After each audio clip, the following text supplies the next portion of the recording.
sort of the four. So we'll talk about that. But first, I want to say thank you to our sponsors over at Birch Gold. So there's a lot of uncertainty in the foreign policy sphere. Every couple of days, Rocket Man seems to be threatening us with nuclear war. There are natural disasters that seem to be striking the United States at an outsized rate.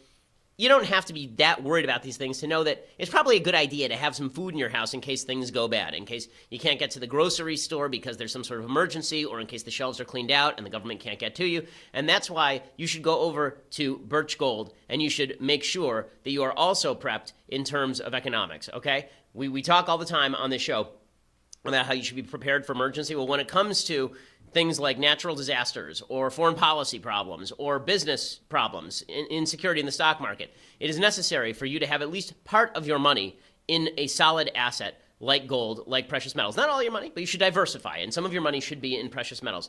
Right now, if you contact Birch Gold Group, they will give you a free information kit, a comprehensive 16-page kit showing how gold and silver can protect your savings, how you can legally move your IRA or 401k out of risky stocks and bonds and into a precious metals IRA. Again, I do have some of my money in precious metals and Birch Gold. Those are the people that I trust. Get your no-cost, no-obligation kit at birchgold.com/Ben. That's birchgold.com/Ben. Ask all the questions you're going to, and then get all your answers from the Birch Gold people. They can help you move your money from an IRA or eligible 401k into an IRA backed by physical gold or silver. They have an A+ rating from the Better Business Bureau, a bunch of 5-star ratings from their clients.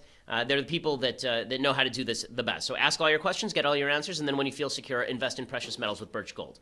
Okay, so President Trump looks like he's beginning to win big on the NFL. What I mean is that a lot of teams are now backing down. And this is why I really think it had less to do with President Trump purposefully picking a smart fight and much more to do with the left's knee-jerk reaction to everything Trump says and them going over the top no matter what Trump says.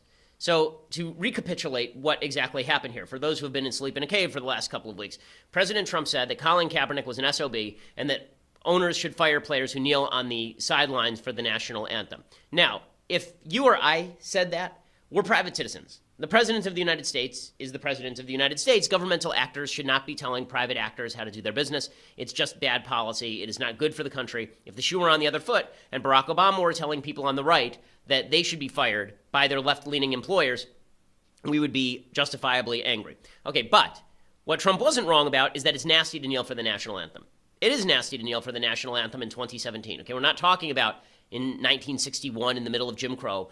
Even then, the smartest civil rights leaders, people like Martin Luther King, knew that the smart thing to do would be to, and the right thing to do, would be to claim the mantle of the national anthem and the Star-Spangled Banner rather than ripping on it and trying to divide the country along those lines.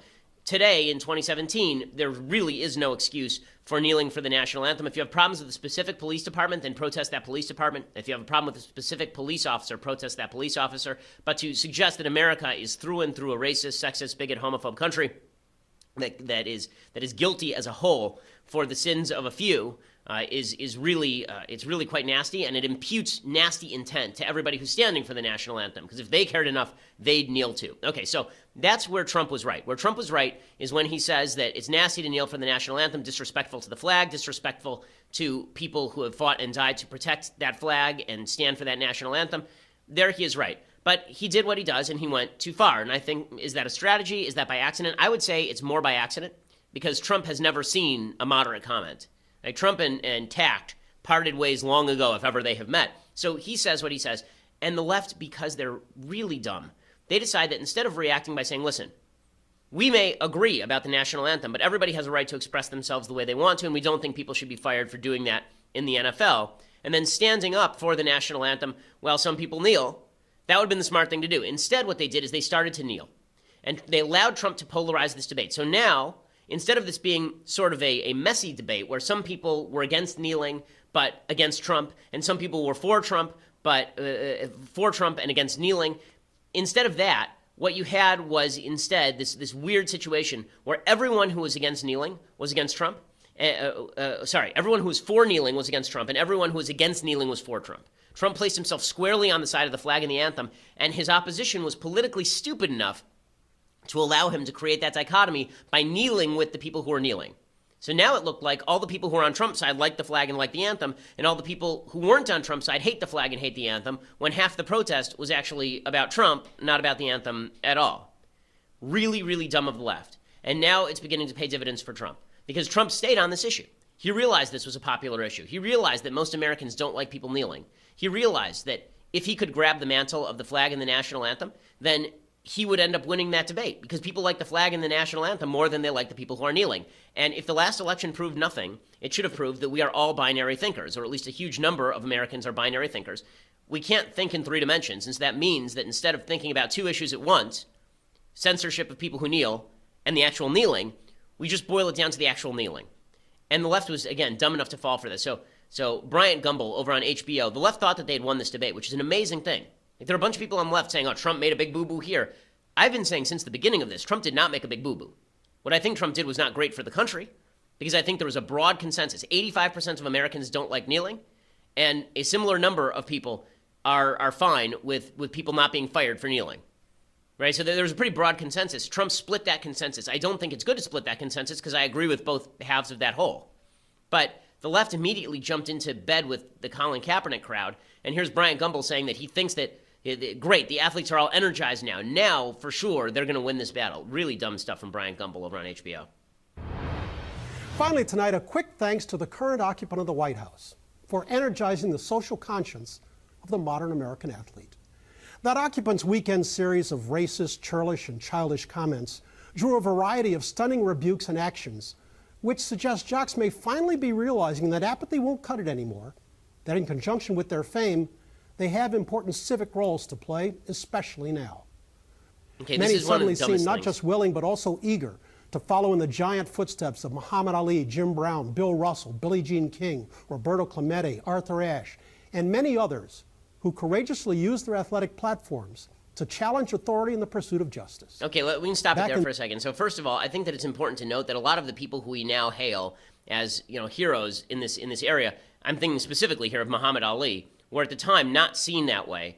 And there's a bit of a heavy golden gloss that's being put on Muhammad Ali's history. I mean, at the time, he was deeply associated with the radical racist Nation of Islam under pre-Louis Farrakhan, Elijah Muhammad.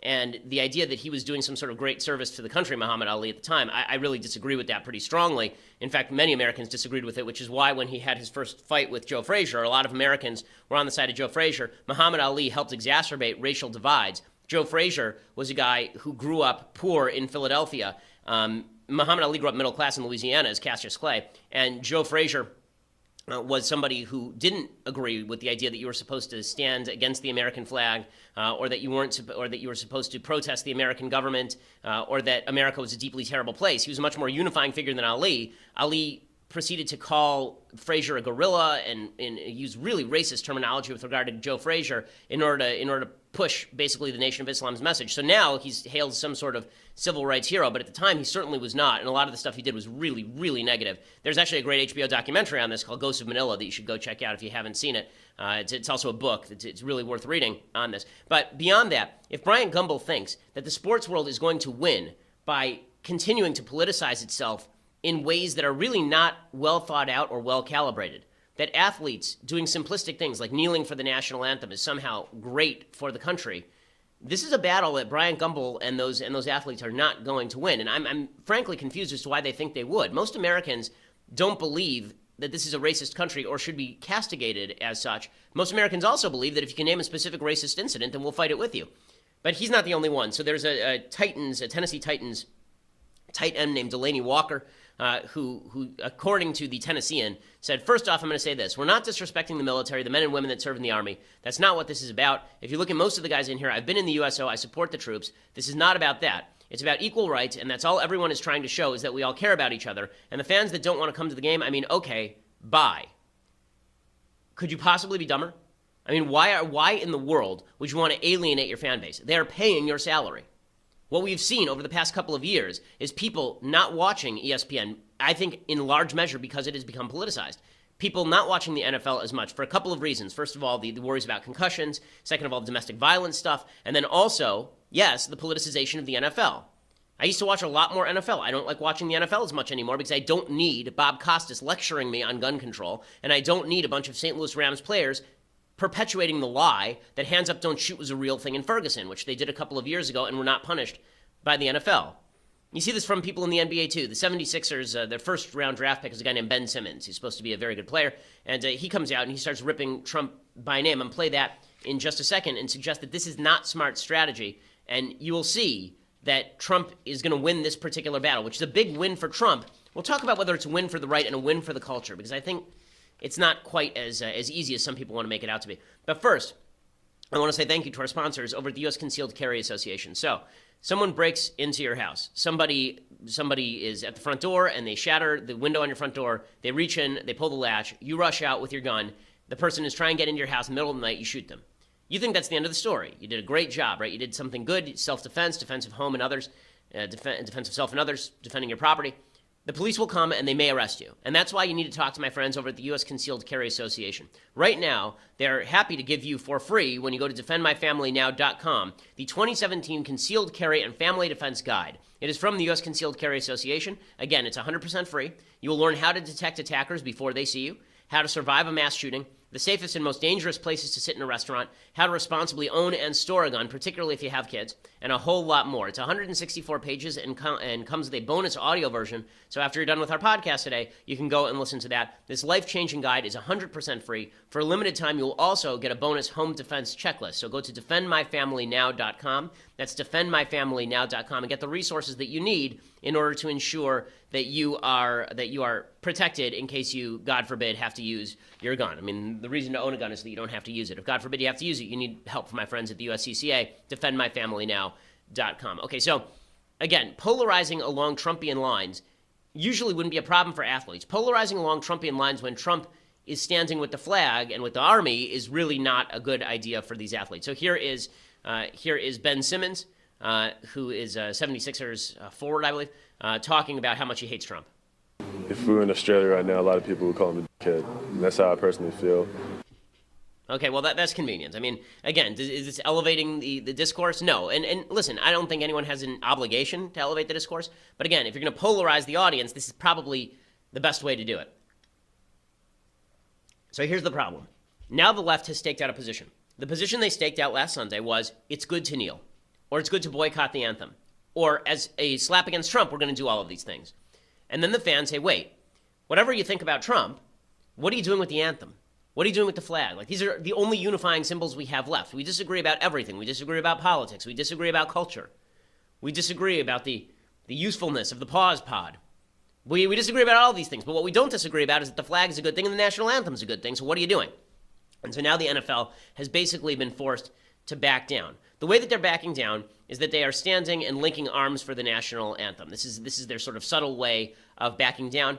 I said that on Sunday what they should have done if they wanted to show solidarity is the people who are going to kneel should have been the exact same people kneeling 6 months ago, and everybody else on the field should have stood next to the people who are kneeling. You're showing solidarity by being next to the person, right? What's the big deal? Like, why elevate the issue? What's the point of elevating the issue? In any case, these players last night, this is the Bears-Packers game, they were standing and linking arms for the national anthem, and this is it basically is a back down, right? It's a back down. People aren't kneeling anymore. Ladies and gentlemen, to honor America, please stand, remove your hats, and join country recording artist Tyler Farr as he sings our national anthem. Oh, say, can you see? So last week, the entire Packers team basically knelt. The dawn's early light, what so proudly we hailed at the twilight. Right, and no problem. Everybody's standing, not a problem. But it looks like a back down because once you stake out a position in politics, if you back off the position, it looks like the other guy won. And it's not just the Packers and the Bears. This is basically the new policy. There's a guy named Marquise Pouncey. Is he a linebacker for the Pittsburgh Steelers? He's a center. He's the center for the Pittsburgh Steelers and one of the longest tenured players on their roster. He came out yesterday and he said, I promise you this week we are all going to stand for the anthem. I promise you one thing, this week we'll all be standing out there for the national anthem. Trust me, we respect our flag and we respect the military and everything that goes a part of it, man. I think the bigger message is that people was just trying to stay out of it, and that we should have, just unite inside. And everyone was in there, standing up, and it was all about the flag, and, it was a big misunderstanding. Trust me, I'm very sorry that anyone that probably feels the way that they do, and, rightfully so, but, there's a lot of arguments in them points, but I care about the flag dearly, and trust me, this team will be out there standing. Right, basically they're saying it was a big mistake. So that looks like a win for Trump. The Denver Broncos put out this message on their social media yesterday. They put out this long message. It says, last week, members of our team joined their brothers around the NFL in a powerful display of unity. It was an emotional time for everyone, including the fans who support us each and every week. As controversial as it appeared, we needed to show our collective strength and resolve. Our voices needed to be heard loud and clear.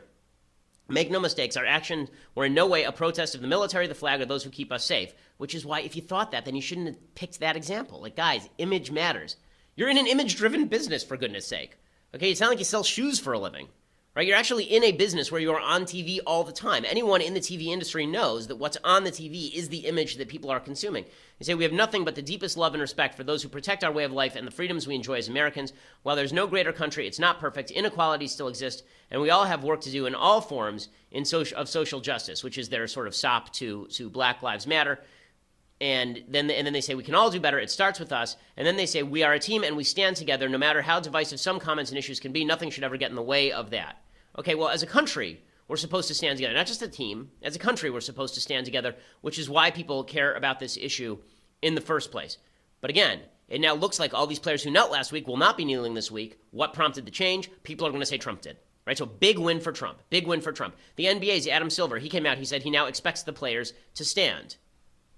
As Coach Popovich said the other day, people need to engage and have these discussions, and they're not always easy discussions to have. Sometimes they are painful discussions, but they need to be had. And I'm hoping, once again, that this league can play a constructive role there on, the anthem. And specifically, we have a rule that requires our players to stand for the anthem.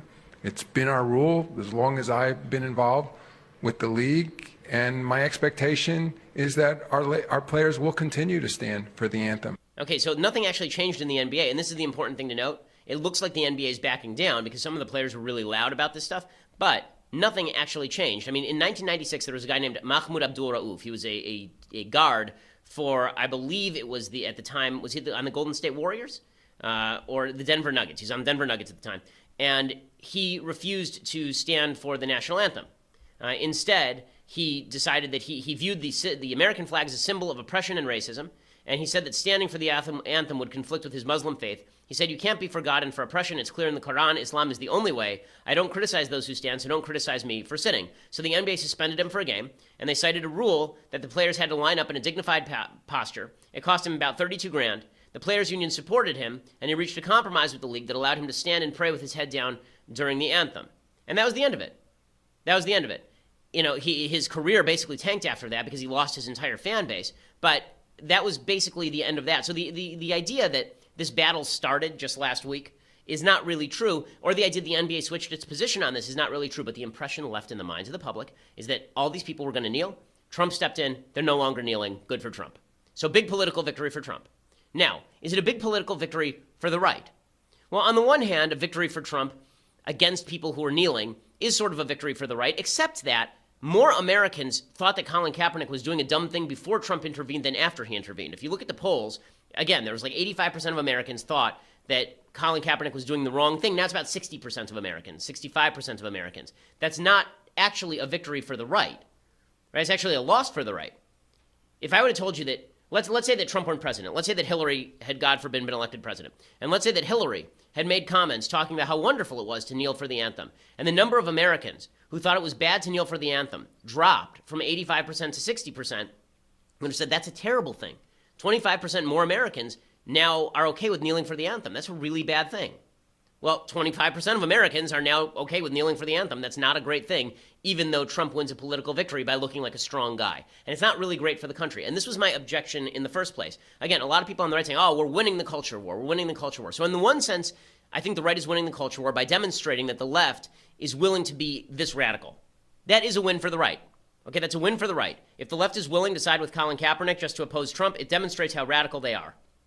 If the left is willing to kneel for the anthem to buck against Trump, that demonstrates the radicalism of the left. But for America's unity, for the cause of standing for the anthem, it actually was not a huge win. So it's a little bit more complex than just saying Trump wins, everybody else loses, we're done here. I don't think it's quite that simple. Now I want to talk about what else this means in terms of the Republican agenda stalling. Because while Trump is fighting these culture war battles that really get the base jazzed up and get people excited, because the truth is, as I've said before, people are much more interested in talking about cultural issues than in tax cuts.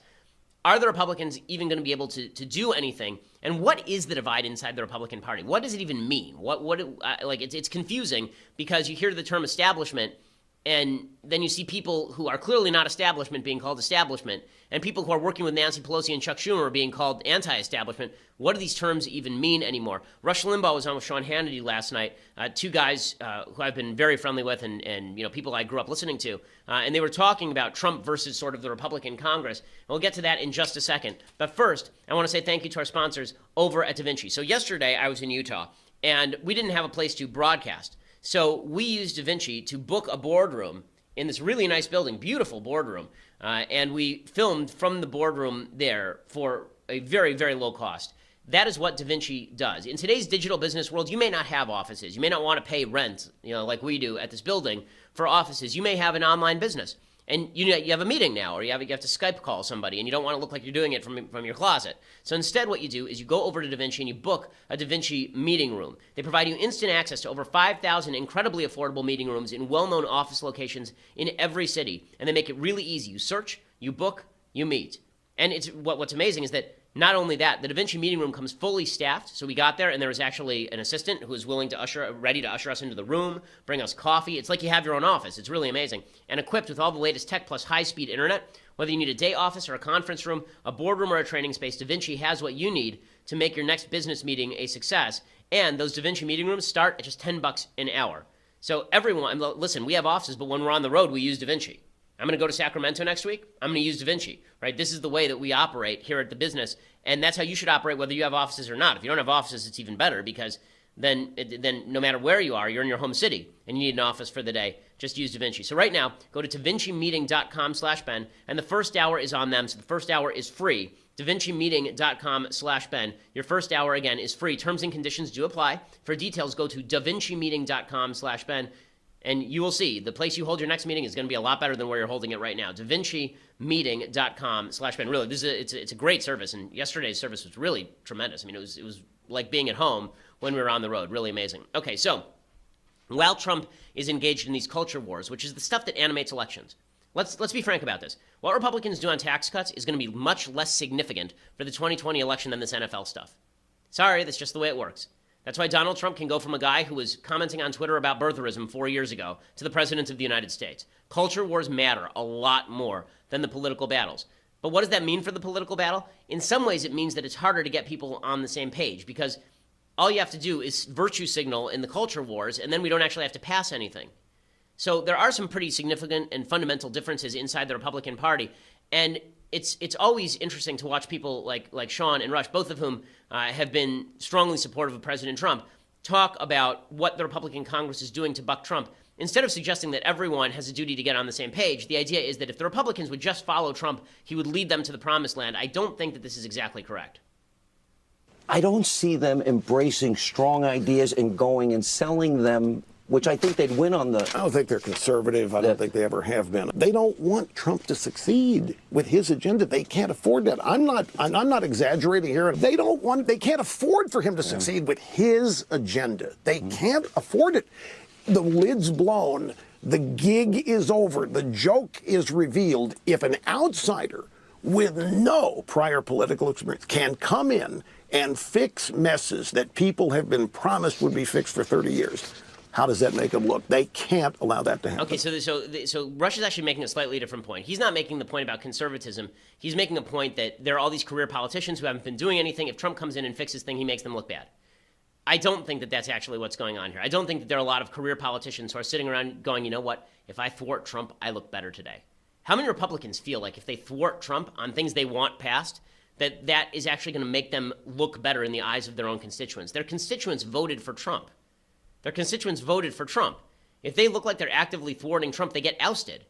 I mean, hell, if they look like they even signaled in not liking Trump, they get ousted, right? Mo Brooks, people forget about Mo Brooks in Alabama. Mo Brooks was much more conservative than either Luther Strange or Roy Moore on policy. And Mo Brooks, who's a real Tea Party guy, came in third in the Republican primary because he wasn't supportive enough of Trump. So this idea that all these guys are trying to buck Trump to demonstrate that politics is a hard business, I don't think that's right. The problem with the argument that's being made here is that Trump's agenda is actually not the conservative agenda. This has always been the problem. This was the problem before the election. Let's say that Republicans went along with all of Trump's agenda and they just started voting for it.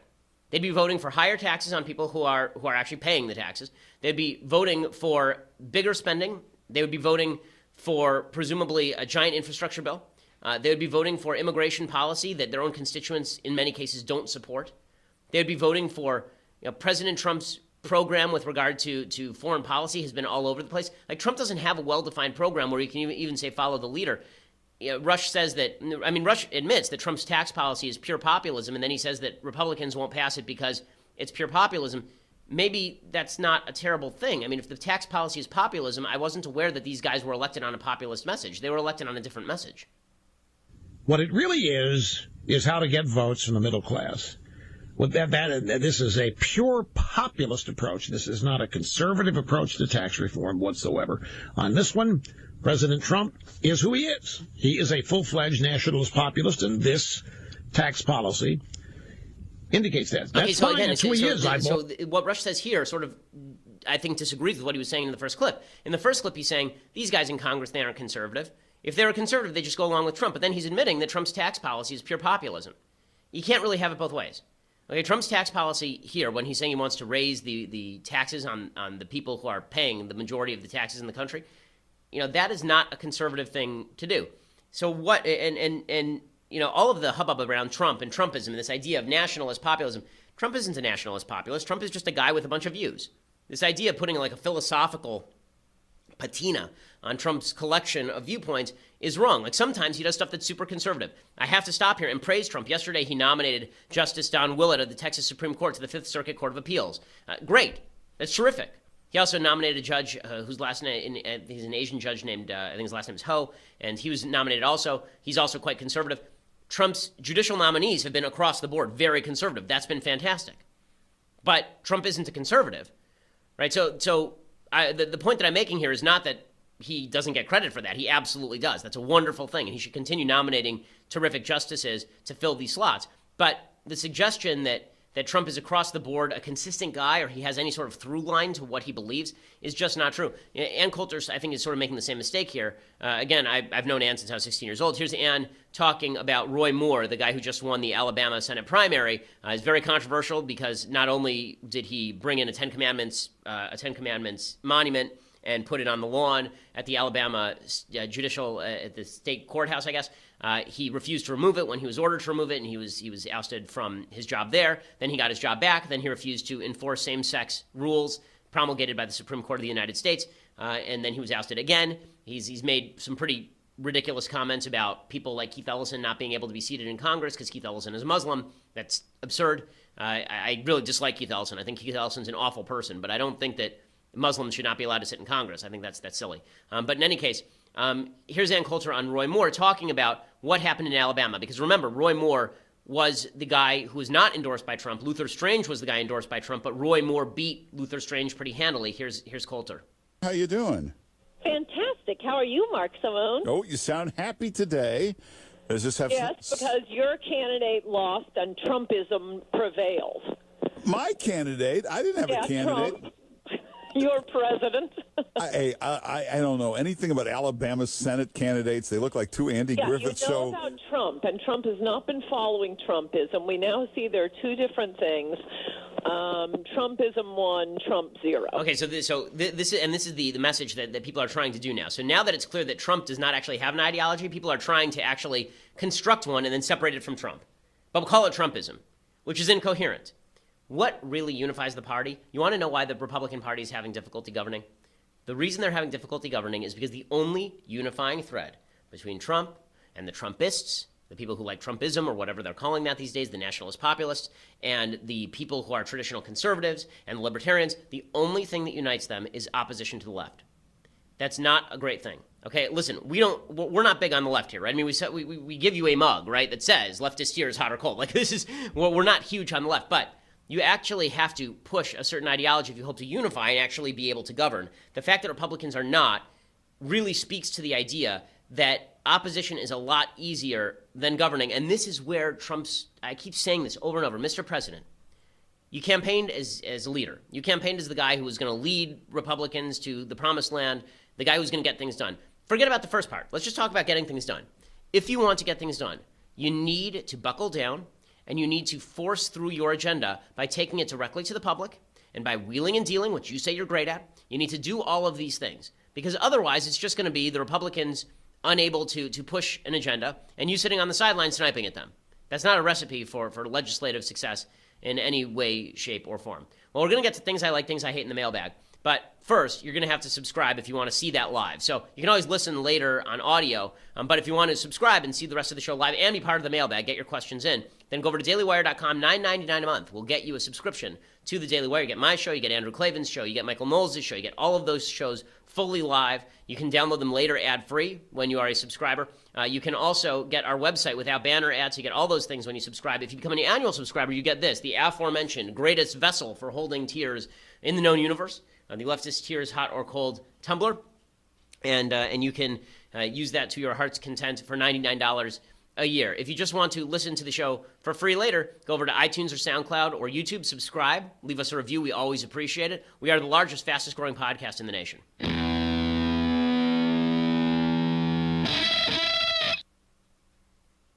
should say we're the fastest growing, largest and fastest growing conservative podcast in the nation. In any case, let's talk about some things I like and some things that I hate. So one of the things that is really, it's pretty fascinating actually, about the way that we approach racial issues in this country today, is we sort of put a different spin on history in the 1960s and 70s than what was actually being lived at the time. So at the time, the people who were actually making a dent were not people like Malcolm X, it was people like Martin Luther King. Those were the people who were convincing good-hearted white folks to join on the bandwagon. Not a lot of white folks were joining Malcolm X's bandwagon. A lot of white folks were joining Martin Luther King's bandwagon, as well they should have. That was the right choice. Okay, in the 1960s and 70s, the move toward racial reconciliation by the media was an attempt toward reconciliation, not toward the idea that we have to continue dividing ourselves so that we can be more self-aware and this will lead to reconciliation, but the idea that white people and black people treating each other as individuals was the way forward, right? Which is a traditionally American idea.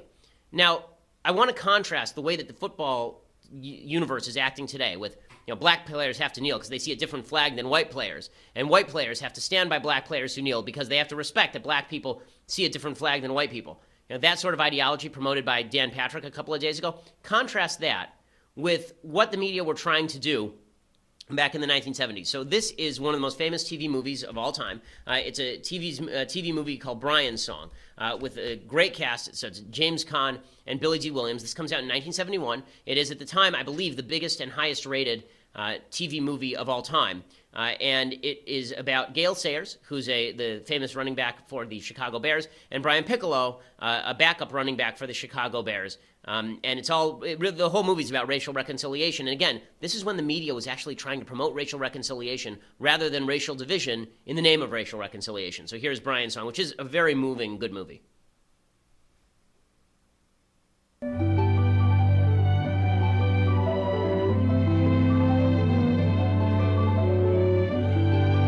This is a story about two men. They competed for the same job. One was white, the other black. One liked to talk a lot. You said, uh-huh. The other was shy as a 3-year-old. Mm-hmm. Hey, rookies got to stick together.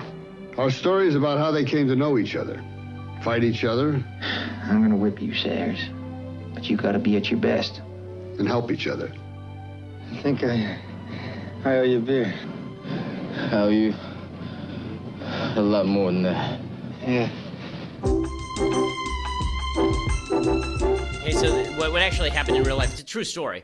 Brian Piccolo ended up with cancer, and he died, I think it was like 31 or something. And they actually interviewed Gale Sayers about Brian Piccolo. They said the movie was pretty accurate as far as our relationship and what Brian Piccolo was like. Sports can be something that unifies us. Sports, culture, these should be unifying factors, not dividing factors. It's one of the pet peeves for the right. We look at culture and we say, listen, that should be bringing us together.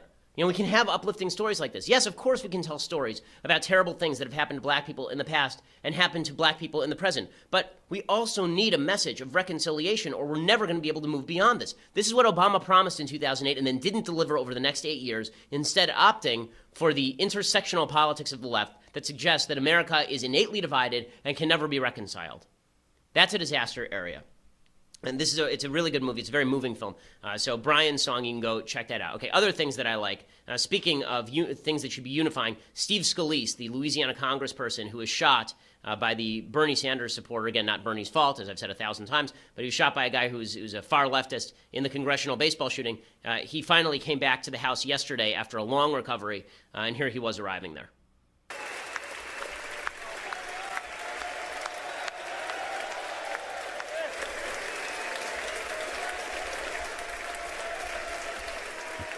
Wow, thank you, Mr. Speaker. You have no idea how great this feels to be back here at work in the People's House.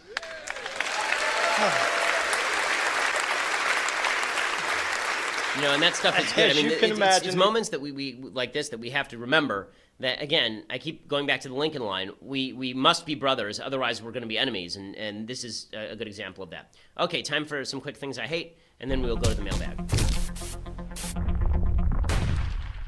Alrighty, so let's begin things I hate with this bit of amazing journalism by Steven Crowder and his producer, Not Gay Jared. Not Gay Jared has been urging me to follow him for well over a year on Twitter. I finally followed him last night, so his life is complete. Here's why. The reason I did is because he actually infiltrated Antifa over at University of Utah. And you can see, he was there, he put on a wig, he put on contacts, and they went and they got encrypted apps from like Antifa wouldn't allow them in unless they got encryption on their phone, and they were messaging each other. Here is actual video of an Antifa member offering Steven Crowder's producer a knife, and then you'll see. I'm not sure if this is a man or woman. It's a transgender person. Offer the knife and then an ice pick. The person's carrying a taser, and it also suggests that if things go wrong, then they should retreat to a car where there are AK-47s in the back. You're gonna take the knife. How much? Yeah, we got 2 AKs coming. Matt McDonald here with Fox 13 News. We've been tracking Antifa for a long time. He was just down there at President's Circle, and they were handing out sharp objects to stab people with. Said they had someone coming with an AK. Why did it take 2 late-night hosts, comedians, to find this out? You know what? I wish you guys luck. Okay, so what's amazing is that you go watch the full footage over at Louder with Crowder. We also posted it last night at Daily Wire, and you'll see that the girl goes on, girl or guy, again, I'm not sure about this person, but this person offers that and then says, not only do we have two AKs coming, one of the other people says we have a sawed-off shotgun. Okay, sawed-off shotguns are illegal under all law. Okay, there's not a state in the union that allows sawed-off shotguns, and they were offering this. I guess that Crowder's producer, so Not Gay Jared, went to the cops after this. He basically said, "Guys, I got to go to the bathroom," and then he immediately went to the police, and the police came and arrested these people. But it is amazing, and it is amazing that again, you know, I think more journalistic outlets should be doing work like this. One of the things that I talk about when I talk about journalism is that there's an attempt by the media to separate acts of journalism from being a journalist. So they'll say, well, my career is I'm a journalist. Okay, fine, fair. But then there's a suggestion that if you're not a journalist and you go and do an act of journalism like Crowder is doing, Crowder again is a comedian and Not Gay Jared's his producer, that is not journalism because they're not quote-unquote journalists, right? They don't have the magic journalist fairy dust, and therefore they don't get that credit. Okay, you get credit for breaking a story when you break a story. This is a story, okay? When Antifa's offering you a knife, that's a story. These people are not nonviolent. They are quite violent, and they're quite willing to engage in violence. Okay, one more thing I hate, and then we'll get to them. Should we do one more thing I hate and get to them? Okay, one more thing I hate. Okay, so that is Jimmy Kimmel last night. I hate to rip on Jimmy Kimmel so much lately because I think Jimmy Kimmel's a talented guy. But Jimmy Kimmel, he did a whole tribute to Hugh Hefner. And yesterday, if you want to my take on Hugh Hefner, I did 20 minutes on Hugh Hefner yesterday. Go listen to yesterday's podcast. The short take is everybody is treating a seedy old pornographer like he was some sort of great force in American life for good. And here's Jimmy Kimmel saying about a guy who legitimately was worse to women than Donald Trump by about 1,000 times. I mean, his grotto was described as a sex prison by people who used to work there. Right? I mean, here's Jimmy Kimmel talking about how wonderful Hugh Hefner was, and he'll be disappointed. He'll be disappointed after he dies and goes to heaven. I was thinking about it last night. Hugh Hefner is probably the only person ever to be disappointed by heaven. with all these harps? Let's get some naked girls in here. Okay, first of all, a couple of suggestions. I think it's highly doubtful that the place, if there is an afterlife, that Hugh Hefner will end up is initially heaven. But in any case, this idea that Hugh Hefner is just somebody we joke about, Hugh Hefner, he may have helped individual women who are trying to make their way in the world. He was not good for women as a whole, and he was not good for men as a whole. The pornification of American culture has not been a good thing for men who have become desensitized to sex and treat women as sex objects more often because they see more naked women all the time, airbrushed naked women in most of these cases. And it's not been great for women who are seen as the objects by these guys. I mean, it has not been good for the culture. So the celebration of Hugh Hefner is quite odd. These are the same people who, when Clay Travis said First Amendment and boobs on CNN, oh, how dare Clay Travis, sexism. Hugh Hefner was 1 bajillion times as sexist as Clay Travis.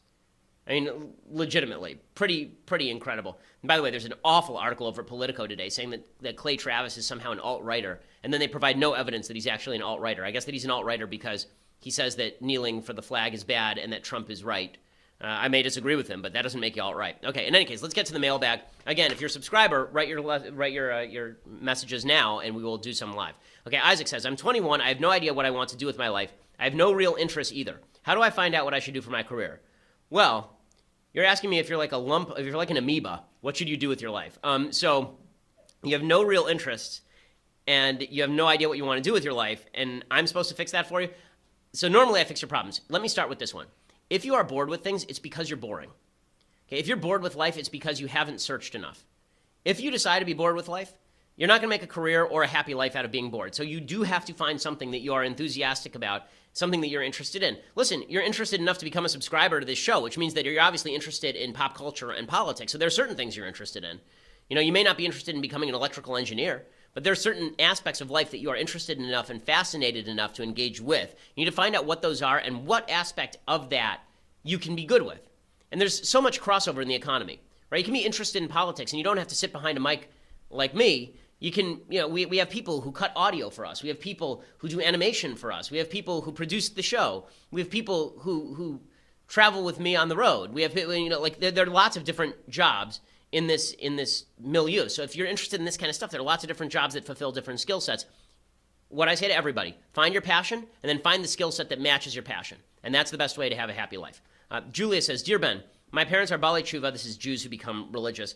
Baalei Teshuva means owners of repentance, literally. It says, most of my siblings have left religion. I'm the only one still as religious as my parents. I'm also 14, so I don't have much of a choice. Why do children of ultra-religious parents abandon religion?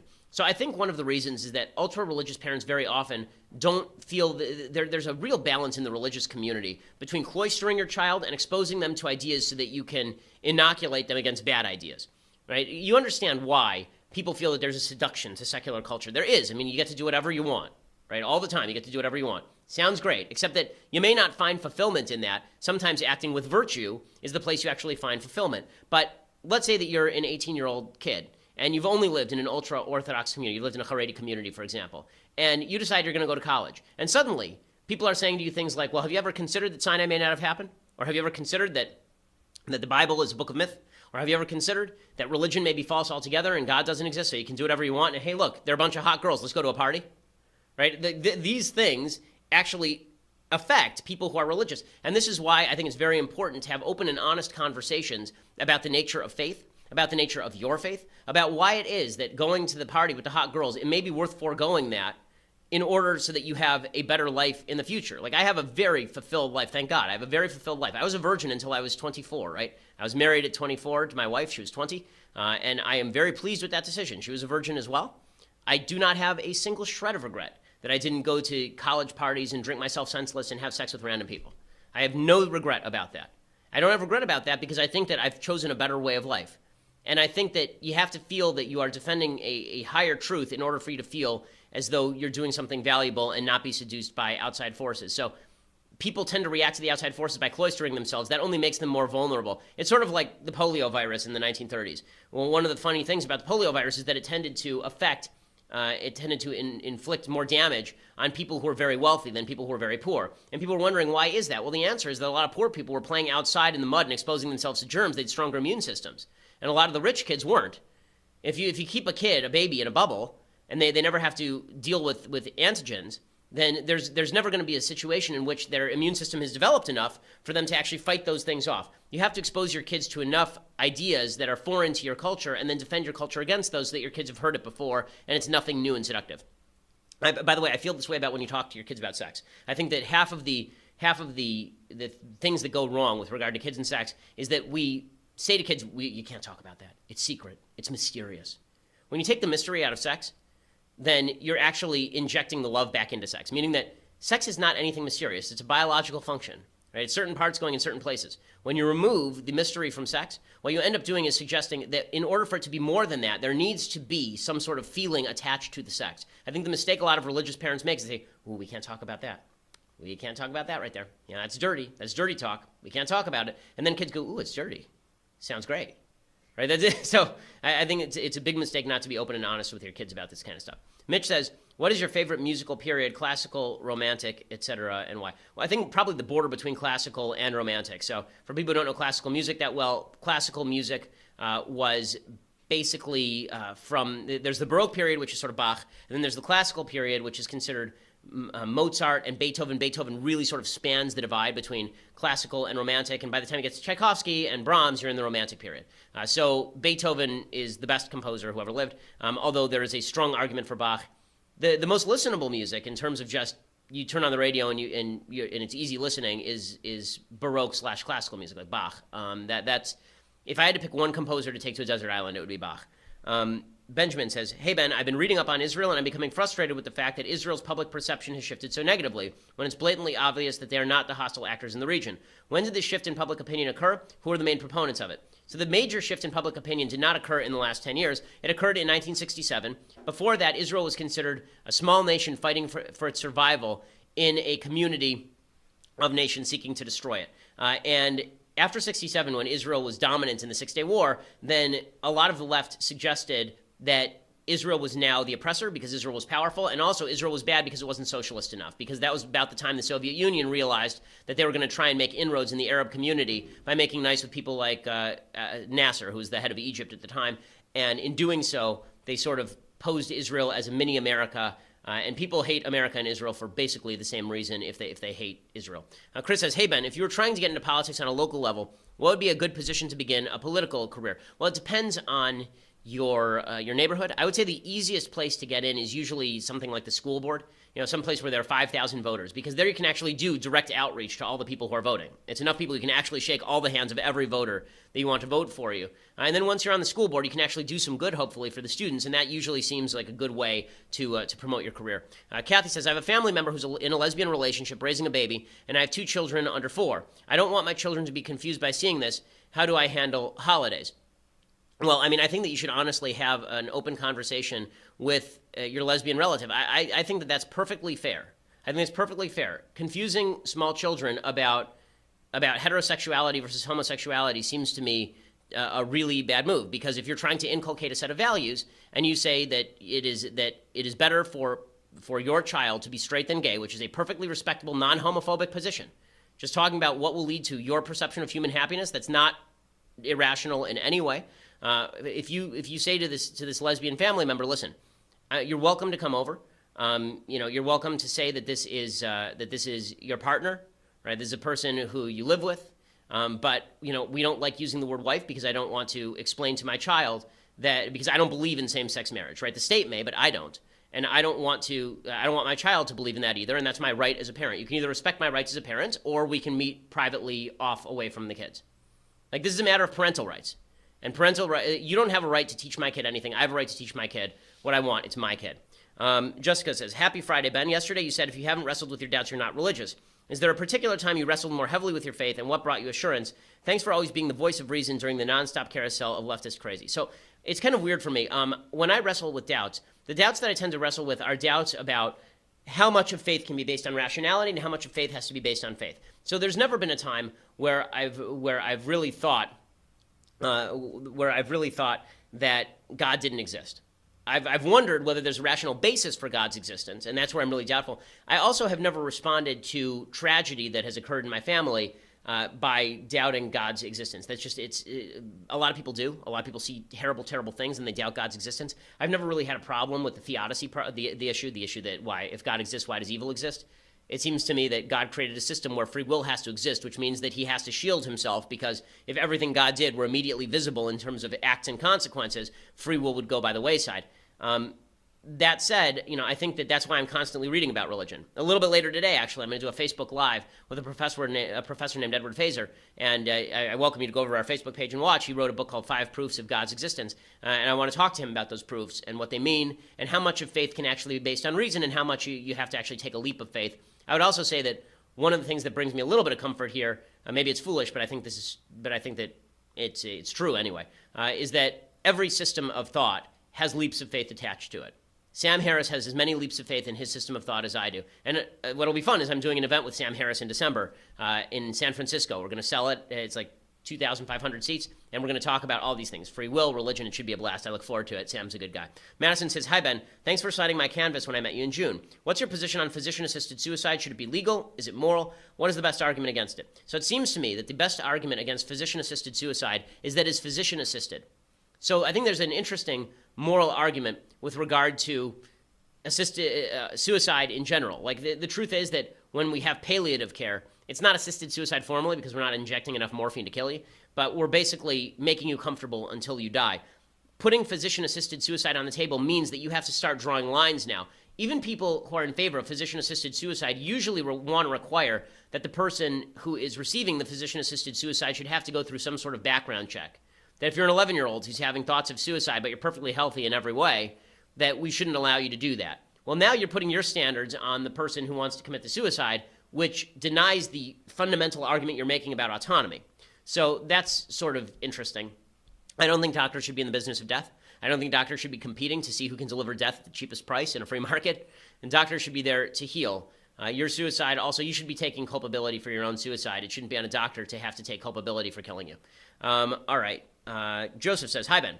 Lots of non-religious people that I meet attempt to discredit the Bible by bringing up violent verses that call for things like stoning disobedient children and people who sin in general. How do you combat points like these, especially if you're unfamiliar with those verses?" So first of all, you have to be familiar with the verses in order to fight back against misreadings of the verses.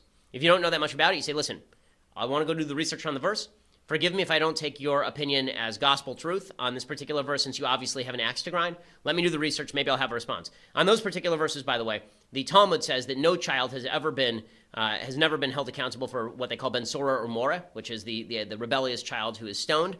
Also, all of the death penalty offenses in the Bible require, according to Jewish law anyway, 2 eyewitnesses who not only witness the event but warn the person beforehand. Right? They actually warn the person. They say, "Do not kill that man." And the guy says, "Screw you, I'm going to kill him." And then they both see the guy, and then they go and testify. So this is why it also says in the Talmud that a Beit Din, a Sanhedrin, that issued a death penalty once every 70 years was considered a murderous Beit Din.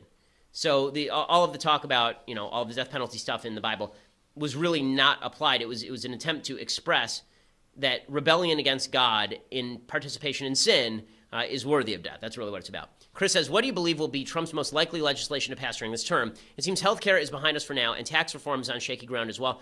I think at some point he's just going to turn to infrastructure. He's going to grab about 20 Republicans and 40 Democrats and try to ram through a giant infrastructure package. It's quite possible, though, that the political landscape is so polarized at this point that the Democrats just say, we're not going to help you with anything, and then nothing passes. I mean, it's an amazing statement to make about a president, that nothing passes, but we're now through year 1, and that's where the president's political capital is highest, and nothing's passing. Antonia says, "Ben, do you think the number of sexual partner one has before marriage is important? Does having more partners lower the chances of you having a successful marriage?" Well, the data tend to show that the more promiscuous you are before marriage, the less likely it is that you're going to be happy inside of marriage. The data also tend to show that if you live with somebody for a long time before marriage, your divorce rate is higher. This idea that you have to try out a partner before you get married, I think is just idiocy. The reason being that that's what dating is for, but the idea that you have to try somebody out to be sexually compatible, I have real serious problems with this. I don't want to get too graphic here, but let me just suggest that I think that there is a solid correlation, unless you have like a serious sexual dysfunction, which is something that you probably would know beforehand, or if you don't know beforehand, there are treatments for, then the idea that you're sexually incompatible generally means that you're personally incompatible as well.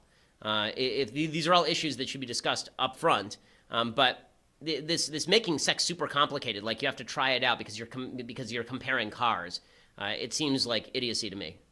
First of all, if you and the person that you're having sex with have had no basis for comparison, then it's the best sex you've both ever had. So that there is that convenient little fact. If the only beer you've ever had is Bud Light, it's the greatest beer you've ever had. So you don't really have to worry about it. But also, I think sexual compatibility is really more just about being willing to give, just being a giving person. And if you're a giving person, then sexual compatibility is actually pretty easy. Seth says, what is the appropriate legal route to take for an individual that believes there is racism taking place within a work environment? Would this process be costly? Well, usually there's state or federal laws, anti-discrimination laws. You can file a lawsuit if they violate those discrimination laws. One of the questions that I have is whether those laws should be on the books in the first place. Not because I'm pro-discrimination, I hate discrimination, but because in a free market, I think that discrimination should be punished by other businesses destroying the discriminatory business in open competition. But the appropriate legal route to take, just as a lawyer, is you'd have to actually go look at the applicable state or federal law and see if it's technically been violated. Vincent says, for a guy in the workplace, how many buttons can be undone on a collared button-up shirt? At a social scene, a bar, barbecue, family event, how many buttons can be undone? Thank you. So my answer is exactly the same in either case. You see the number of buttons that I currently have undone. The answer is 1. Do not be Michael Knowles. Don't do it. Okay, this nonsense where you unbutton your shirt down to your navel. You're like, look at me. Okay, like no one wants to see that. No one wants to see that. If they wanted to see that, they'd be married to you. Okay, the idea that you should be walking around with your shirt undone and that it's a comfortable social scene, dress like a mensch. And if you don't want to wear a button-down shirt, then put on a t-shirt. Okay, like, I don't understand why modesty has gone by the wayside for everybody. Like, no one wants to see that. Like, if they want to see it, then they should be willing to put a ring on it, as the great prophetess Beyonce once said. Okay, so we will be back here next week on Monday. So next week, I'm warning you now so that you have fair warning. We are doing shows Monday, Tuesday, Wednesday. Then I'm gone for a week and a half, because I'm finally taking my long-awaited vacation. It's a Jewish holiday.